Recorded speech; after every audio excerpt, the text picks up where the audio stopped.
Welcome back to Sunrise Daily World, focusing on the metering aspect of this entire question now. We're joined by Chantal Abdul, the Managing Director of Mojec Metering Company. Thank you for coming on this morning. Thank you very much for having me. Well, the last time we spoke to NERC, he did talk about what some of the discos complained about, that they wanted smart meters, and some of the meter manufacturing companies didn't have that, and so they wanted the option of importing some of those meters. You heard about this complaint, and how is your company dealing with it? Excellent question, Chamberlain, and thank you again for having me this morning. Mojec, first of all, has been in business for the past 2 decades in the Nigerian power sector, somewhat involved from transmission to distribution. We recently went into meter manufacturing in the past 3-4 years, and this, of course, was a natural, it was a natural progression for us, having imported meters for years, and of course, supplied meters to the Nigerian market.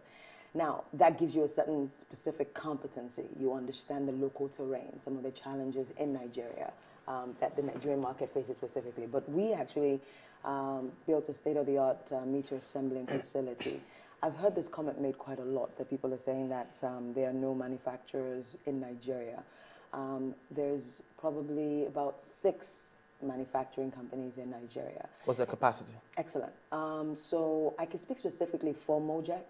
We have an installed capacity of 1.2 million meters annually. So that means on a monthly basis, I could do 100,000 meters. On a weekly basis, I can do 25,000 meters.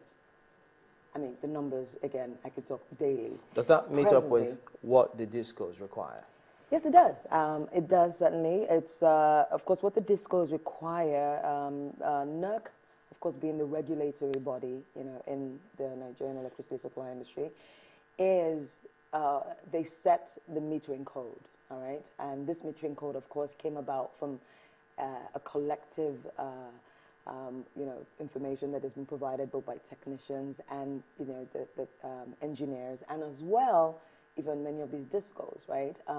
So the short answer to that is yes, it does meet up with what many of them require. I think the issue is many have not carefully analyzed, right, the sorts of customers that they have in their network.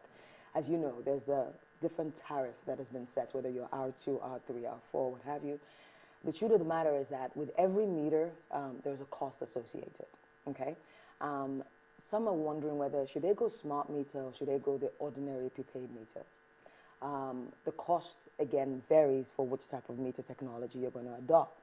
But if we're talking about maybe a disco in Jos, for example, vis-a-vis Lagos, the problems are similar, but the customer variation, there's a variation in clientele that you have. The kind of clientele that you have in Lagos is a lot different from what you have in the Jaws, or even what an Ibadan disco has to deal with. Because to execute, or to roll out rather, a smart meter, I have a sample here, for example, a 3-phase smart meter under the CAPME scheme and under the CAPME pricing is about 50,000 naira, okay? It needn't really be that expensive, but it's about 50,000 naira.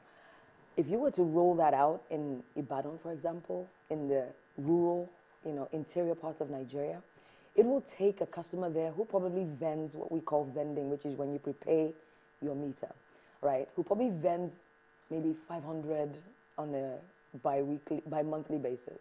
He probably does 500 in every 2 weeks. So that means he probably does 1,000 on a monthly basis. So in a year, he will probably do a total aggregate of 12,000 naira. That is how much he contributes to that disco, right? So that means for that customer, it will take the disco about 5 years to be able to pay for that one customer that he has either deployed a 3-phase meter, or we're talking about a single-phase meter that is about 20,000, which is how much the consumer has to pay the disco to purchase that meter. It will probably take him about half the time to be able to pay for the disco, to be able to pay for the cost of rolling out that infrastructure. Let's come in here. Basically, when you talk about meters, now you say the market already have people who manufacture meters, yes. Smart meters, or whether it's prepaid meters. Yeah. But for the consumer, can he or she, on his or her own, go out and buy the meter?